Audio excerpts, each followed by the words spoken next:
Di sini beliau Al-Habib Ahmad bin Zain Al-Habsyi di dalam kitabnya ini beliau menyebutkan salah satu karomahnya Sayyidina Umar bin Abdul Aziz. Dan ini harus kita tanamkan di dalam hati dan pikiran kita bahwa kalau di zaman sekarang ataupun di zaman sebelum kita banyak para wali-walinya Allah Subhanahu wa taala, maka para sahabat, para tabi'in, para tabi'ut tabi'in itu lebih pantas menjadi wali-walinya Allah Subhanahu wa taala. Jangan cuma lihat Sayyidina Umar ya seperti itu, Sayyidina Abu Bakar seperti itu. Mereka itu para aulia. Bahkan para wali kita, ya wali. Para wali kita ini wali Allah bukan wali murid nih. Para wali Allah itu mengatakan apa namanya ini? Debu yang nempel di sendalnya para sahabat itu lebih mulia ketimbang 70 walinya Allah Subhanahu wa taala. Berarti ini derajat mereka ini di atas segalanya, nggih napa mboten? Ya seperti itu. Ini yang harus kita pahami semuanya. Nah, ini salah satu karomahnya beliau. Dikatakan bahwa satu ketika Imam Umar bin Abdul Aziz ini keluar dan beliau itu bersama seorang yang sudah sepuh. Itu jalan dibopong oleh beliau. Tiba-tiba beliau ini ketemu dengan orang, dan orang ini bertanya kepada Al-Imam Umar bin Abdul Aziz, "Man hadzal muttaki alaik?" Wahai Imam Umar bin Abdul Aziz, siapa orang yang engkau bopong ini? Faqala lisail, maka beliau berkata kepada yang bertanya, "Qad ra'aitahu?" Apakah kamu lihat orang ini yang saya bopong ini? Faqala na'am, iya saya lihat. Faqala ma ahsibuka illa rajulan soleha. Kata Sayyidina Umar bin Abdul Aziz, saya yakin bahwa kamu ini adalah orang yang soleh. Kamu orang yang soleh. Saya yakin kamu orang yang soleh. Kenapa? Dzaka akhi al-Khidir. Yang saya bopong ini Nabi Khidir alaihissalam. Kok kamu bisa lihat katanya? Ini berarti kamu ini orang istimewa juga. Iya dah. Yang tahu wali ya wali, yang bisa lihat wali ya wali. Jadi beliau ini termasuk Jalisul Khidir kalau zaman sekarang, ya, istilahnya orang yang ditemani oleh Nabi Khidir alaihi salam. Nah, hadirin yang dirahmati Allah, ini sedikit kita bahas bagaimana manakibnya beliau. Kok beliau ini bisa menjadi orang yang istimewa? Dikatakan walamma buyi'a bil khilafah, ketika Amirul Mukminin Umar bin Abdul Aziz dibaiat jadi seorang khalifah, quddimat lahu farasul khilafah ala adatil khulafa falam yarkabha. Beliau itu diberikan kepadanya kuda kekhilafaan. Jadi ini kuda itu kan adalah gambaran kendaraan zaman dulu yang mewah. Kalau zaman sekarang ya Alphard lah. Alphard itu mewah nggih. Ngertos nggih Alphard. Alphard mobil yang ya 1M lebih itu. Jadi dikasih, kalau ini ya kendaraan kepresidenan. Wah itu. Kalau dulu itu dikasih apa? Dikasih kuda. Kuda khalifah. Ayo dipersilahkan, ayo naik. Beliau enggak mau naik. Mohon maaf, saya tidak mau naik katanya. Waraqiba baglatahu, beliau memilih untuk naik keledainya. Beliau punya keledai.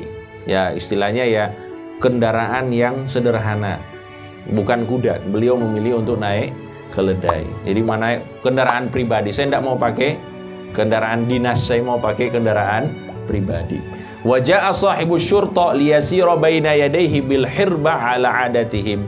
Kemudian pemimpin kepolisian, kalau bahasa sekarang yang mudahnya itu pas pampresnya gitu, yang istilahnya yang jaga khalifah kemana-mana, yang bawa senjata zaman dulu itu tombak.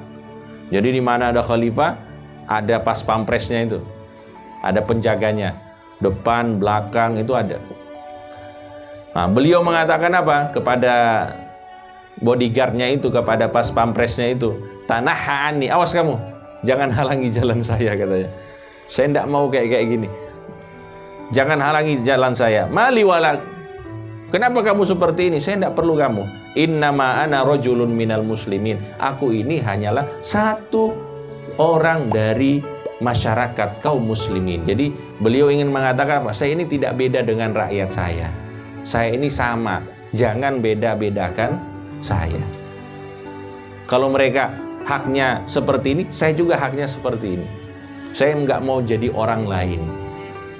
Dan ini pastinya adalah akhlaknya orang soleh yang diwariskan oleh Nabi Muhammad Sallallahu Alaihi Wasallam. Nabi Muhammad Sallallahu Alaihi Wasallam, salah satu sifatnya beliau tidak mau jadi orang lain. Nabi Muhammad Sallallahu Alaihi Wasallam. Dulu para sahabat duduk dengan beliau, kemudian mau istilahnya bakar-bakaran, mau makan. Sahabat ada yang bilang, saya mau ngambil ini, saya mau ngambil ini, saya siapkan tenda, saya mau ini, saya mau ini. Rasulullah Sallallahu Alaihi Wasallam langsung mengajukan diri, kalau begitu saya ngambil kayunya. Para sahabat bilang, ya Rasulullah, sudah, kafainak, kami cukup, katanya, kamu ndak usah, kamu di sini tenang aja ya Rasulullah. Maka Rasulullah Sallallahu Alaihi Wasallam menjawab, aku tidak suka menjadi beda dengan yang lain. Aku ingin sama dengan yang lain. Ini merupakan apa? Tanda bahwa Rasulullah Sallallahu Alaihi Wasallam mengajarkan kita untuk tidak menjadi orang lain, untuk tidak menjadi eksklusif. Jadilah kita sama dengan yang lain, sebagaimana yang diajarkan oleh Rasulullah Sallallahu Alaihi Wasallam. Kalau mau cari kemuliaan, orang yang paling mulia siapa? Melebihi Nabi Muhammad Sallallahu Alaihi Wasallam? Tidak ada. Tapi beliau mengajarkan demikian, dan ilmu ini ya dilanjutkan oleh salah seorang orang saleh yang kita bahas pada malam hari ini, yaitu Umar bin Abdul Aziz. Saat menjadi khalifah ya beliau sama.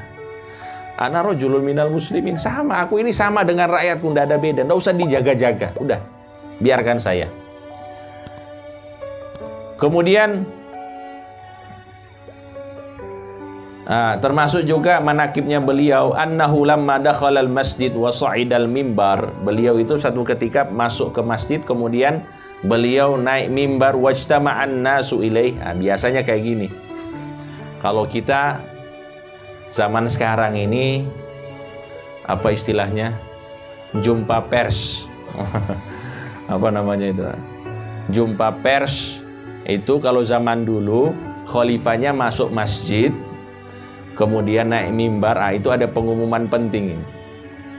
Ada yang mau disampaikan dari urusan-urusan pemerintahan. Kalau zaman sekarang ya tinggal di-shoot, panggil wartawan, nanti wartawan yang sampaikan ke masyarakat. Nah, beliau masuk masjid kemudian naik mimbar, orang-orang berkumpul. Hamidallah wa azna alaih, beliau mulai memuji Allah Subhanahu wa taala. Kemudian wa dzakaran Nabi sallallahu alaihi wasallam, dan menyebut nama mulia Nabi Muhammad sallallahu alaihi wasallam. Tsumma qala, kemudian beliau berkata, ayyuhan nas, wahai masyarakatku, qad ibtulitu bihadzal amri min ghairi ra'yin minni fihi.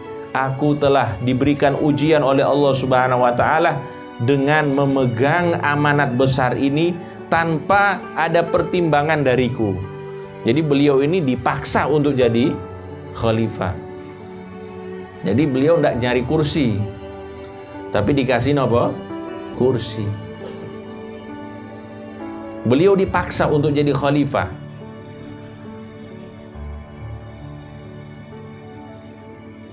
Allahumma sholli ala Muhammad.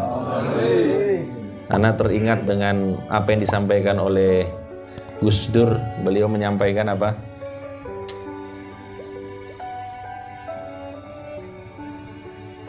Kalau setan itu katanya, setan itu kalau dibacakan ayat kursi apa? Kabur. Kalau setan manusia dibacakan ayat kursi tidak kabur, harus dilempar dengan apa? Kursi. Tapi ada yang lebih daripada itu katanya. Dibaca ayat kursi tidak bisa, dilempar dengan kursi tidak bisa, malahan nyari kursi katanya. Enggak, ini guyonannya Gus Dur ini. Guyonannya Gus Dur. Allahumma sholli ala Muhammad. Ya, tapi ini bukan berarti kita anti dengan hal-hal seperti itu. Artinya kalau memang orangnya pas, orangnya layak untuk dijadikan pemimpin, kita dukung insya Allah. Seperti itu. Tapi kalau memang kita merasa belum bisa, tidak mampu, lebih baik kita menarik diri. Biarkan kesempatan untuk yang lain yang bisa memegang amanat besar ini. Karena amanatnya ini besar sekali. Ya contohnya ini, Sayyidina Umar bin Abdul Aziz, beliau menyampaikan apa, aku diuji oleh Allah Subhanahu wa taala dengan amanat besar ini tanpa ada pertimbangan dariku. Wala talabun wala masyura, tidak ada permintaan dan tidak ada musyawarah sebelumnya. Mau tiba-tiba diangkat jadi khalifah. Wa inni qad khala'tuha fi a'naqikum fakhtaru li anfusikum ghairi. Sekarang saya ingin nyampaikan, amanat ini ingin saya lepas dari diri saya. Silahkan kalian pilih yang lain, katanya. Allahumma sholli ala Muhammad. Yang model kayak gini susah ini. Sudah dikasih, mau lepas. Saya tidak mau, cari yang lain. Apa yang terjadi? Fasahal muslimun. Maka orang-orang muslim pada saat itu berteriak soihatan wahida, dengan satu suara. Qad ikhtarnaka ya Amirul Mukminin. Kami tidak punya pilihan lain, cuma Anda wahai Amirul Mukminin.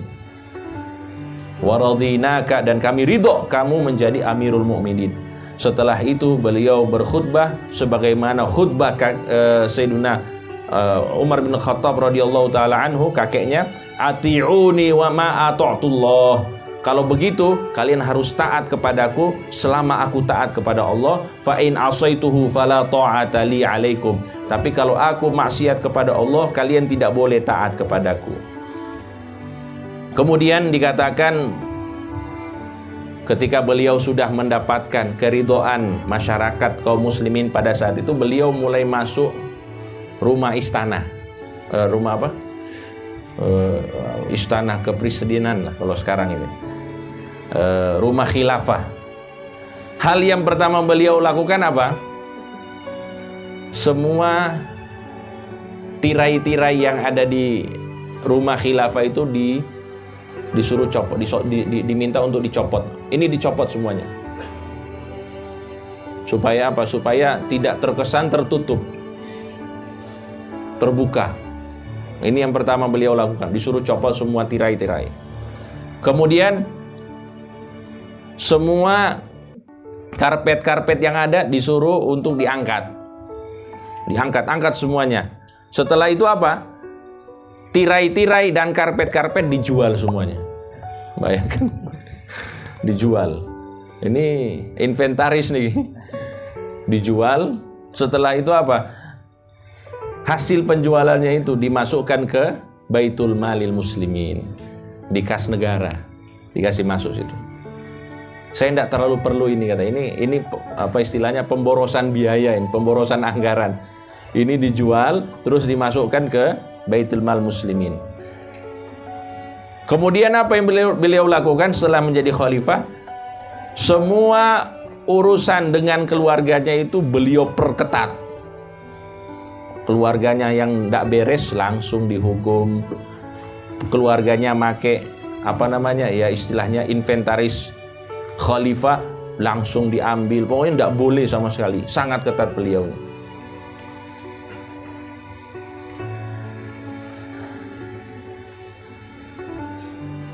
Sehingga katanya saking adilnya beliau, saking adilnya Amirul Mukminin Umar bin Abdul Aziz, katanya serigala-serigala dan domba-domba itu diternak bersamaan, katanya, dan tidak saling makan. Saking adilnya itu. Jadi bukan hanya manusia yang merasakan, hewan-hewan pun turut merasakan. Saking adilnya. Biasanya kan, jangankan diternak bersama-sama, dibiarkan saja kambing kita atau domba kita ya langsung diterkam sama serigala. Ini serigala dengan domba itu hidup bersama-sama, berdampingan dengan penuh ketenangan. Masya Allah, saking adilnya beliau. Allahumma sholli ala Muhammad. Dan beliau juga termasuk khalifah yang mencetuskan bacaan terakhir di dalam ayat terakhir yang dibaca biasanya oleh khatib di khutbah Jumat. Apa ayatnya?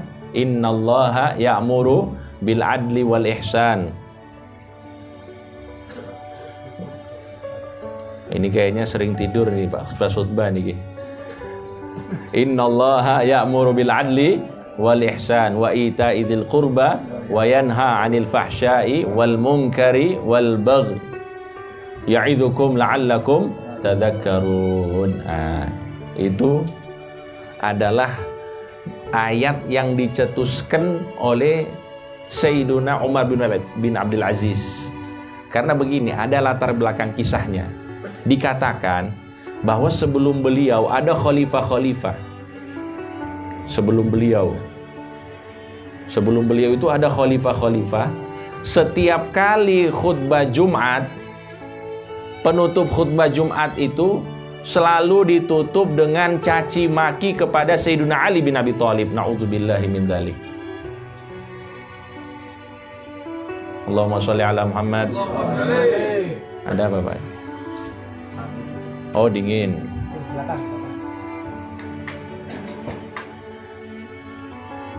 Jadi kalau kita bilang ini namanya dinasti Bani Umayyah.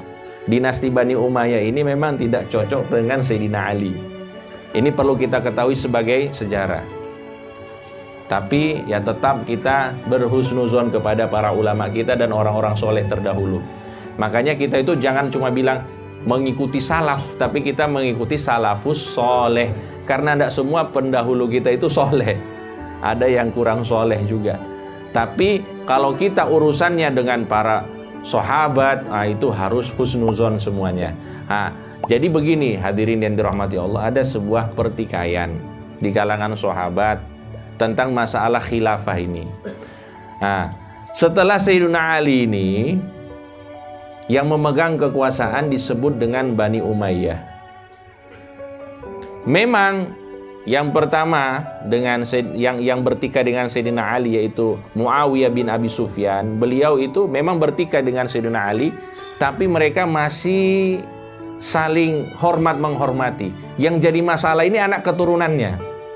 Anak keturunannya ini membawa kebencian kepada Sayyidina Ali dan juga kepada para ahli bait Nabi Muhammad sallallahu alaihi wasallam. Makanya setiap kali khutbah mereka itu pasti mencaci maki sahabat Ali bin Abi Thalib radhiyallahu taala anhu. Makanya saking di dalam kisah sejarah itu dikatakan orang-orang itu saking jengkelnya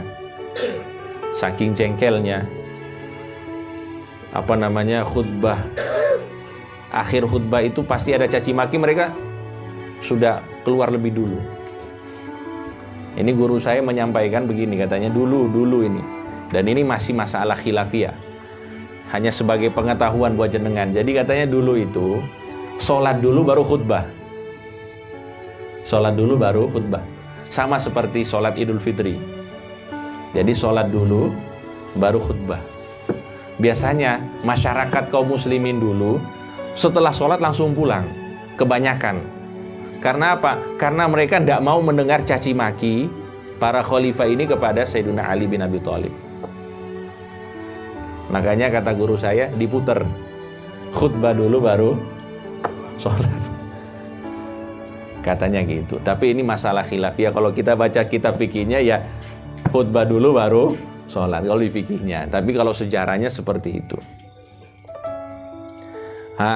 Di zamannya beliau caci maki itu diganti dengan innallaha ya'muru bil adli wal ihsan. Sesungguhnya Allah Subhanahu wa taala memerintahkan kalian bil adli wal ihsan, untuk berlaku adil dan baik, wa ita'idil qurba wa yanha 'anil fahsya'i wal munkar wal baghi, dan memberikan harta kalian kepada orang-orang yang dekat dengan kalian, kepada kerabat kalian, wa yanha, dan melarang kalian 'anil fahsya, dari perbuatan keji, wal munkar, dan munkar, wal baghi, dan juga perbuatan zalim.